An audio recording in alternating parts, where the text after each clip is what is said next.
გამარჯობა მეგობრებო, დღეს როგორც დაგვერდით, ისევ ენერგიის მართვის შესახებ ვისაუბრებთ, ოღონდ უკვე სუნთქების საშუალებით. მინდა გავიხილო ფაზა, რომელსაც უზარმაზარი ეფექტის მოხდენა შეუძლია ჩვენი ჯანმრთელობისათვის და რომელსაც საერთოდ არ ვაქცევთ ყურადღებას. ჯერ მინდა იმაზე გისაუბროთ, რომ ცხოვრების მანძილზე ისე მოხდა, რომ სამ სფეროში მომიწია მუშაობა და აზროვნება. ეს არის მუსიკა და მამის დაბადებიდან, 2 წლიდან. შემდგომ ეს იყო აღმოსავლური მედიცინა, აღმოსავლური ფილოსოფიაზე დაყრდნობილი მედიცინა, ძალიან საინტერესო საერთაშორის და კოსმეტოლოგია ასევე. და ეს ბოლო ორი არის უკვე 40 წლიანი გამოცდილების. თუ ვინმეს ეჭვი შეეპარება იმაში, რომ ბლოგერები ამ ბოლო დროს რატომღაც ძალიან ბევრს გვარიგებენ ჭკუას და არ წარმოადგენენ სერტიფიკატებს, თუ იმას დაინტერესებს, შემიძლია წარმოიდგინო.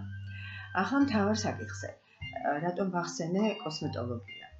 იმიტომ რომ იქ ახლა ქალებმა კარგად იციან, არსებობს ასეთი პროცედურა, მეზოთერაპია, რომელიც არის ფრანგული წარმოშობის და იქ რა ხდება, ესე იგი, როდესაც კანზე ხდება ჩხლეტა, სულ რომ არ შევიყონოთ პრეპარატი, ტვინი განსაკუთრებულ რაღაცა ყურადღებას იჩენს აი ამ ზღვის მიმართ და აგზავნის აღდგენ საშუალებას, იმ ნივთიერებას, რომელიც სჭირდება სწორედ აი ამ კონკრეტული კანის დაზიანების შემთხვევაში, ისე როგორც თითის გაჭრის დროს, ნებისმიერ დაზიანების დროს.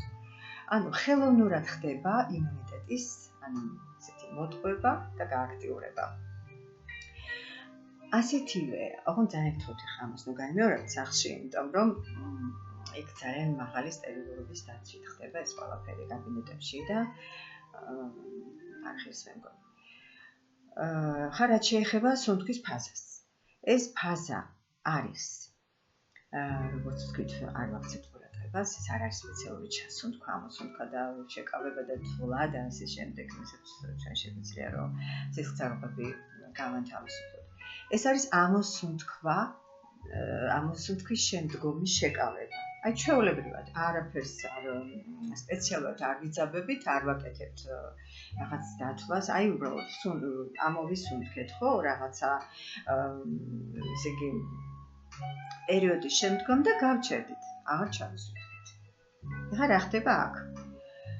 იქმნება, რა თქმა უნდა, ხელოვნურად ანუქსია, ანუ ჟანგბადის უკმარისობა და იგივე ეფექტი, როდესაც ესე იგი ტვინი იძულებულია ყურადღება გაამახვილოს, აი რატომ არ არის ჟანგბადის მიწოდება, იქ რატომ შეჩერდა და ყველა ორგანოს უფრო მეტი დახმარება მიეწოდება. ანუ ის ჩვენ გვიგზავნის სისხლში არსებულ ჟანგბადს და ამ ჟანგბადთან ერთად მოდის უკვე სხვა ნივთიერებებიც, რომლებიც მათი სიცოცხლის უნარიანობის გააქტიურებას იწვევს.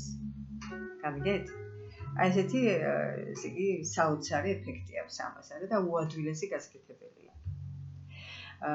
და ზოგადად სწორი კვება, სწორი სუნთქვა და სწორი აზროვნება არის, მე მგონი, ყველა ვიცით, რომ არის მთავარი.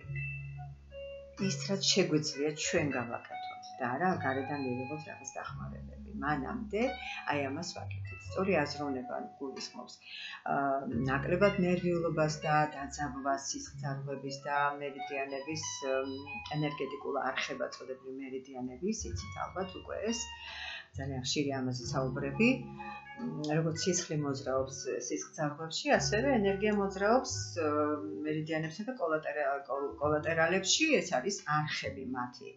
ხო, არსებობს ტელეგადაცემები და რადიო და რომელსაც ტალღებს გზნობთ ჩვენ ინტერნეტი, მაგრამ ვერ ხედავთ, ხო? ასეთივე აქვს ადამიანს. იმიტომ რომ ზოგი, ესე იგი, არ ცნობს აი ამ მერიდიანების არსებობას. ნუ ახლა ეს 60 წლიანი, 60 საუკუნოვანი აღმოსავლური მედიცინისთვის დიდი ხანი არის ცნობილი და ამაზე უბრალოდ აღარც არის საუბარი. ახლა რისი თქმა მინდა, როდესაც ჩვენ დაუძაბავ მდგომარეობაში ვამყოფებთ აი ამ სისხლძარღვებს, რომ სისხლმა იმოძრაოს და მერიდიანებს, რომ მერიდიან ენერგიებმა იმოძრაონ. აი მაშინ არის ყველაფერი ოკეი, ასე ვთქვათ.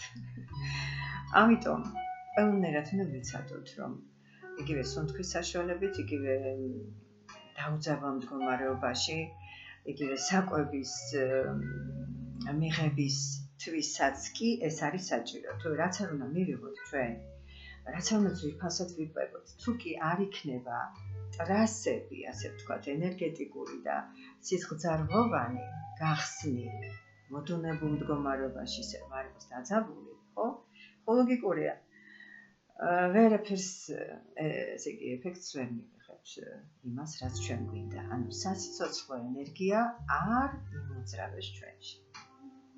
ეს იყო სულ ისიც თქვაც მინდოდა ამ შემთხვევაში. ჯანმრთელობას გისურვებთ. კარგად.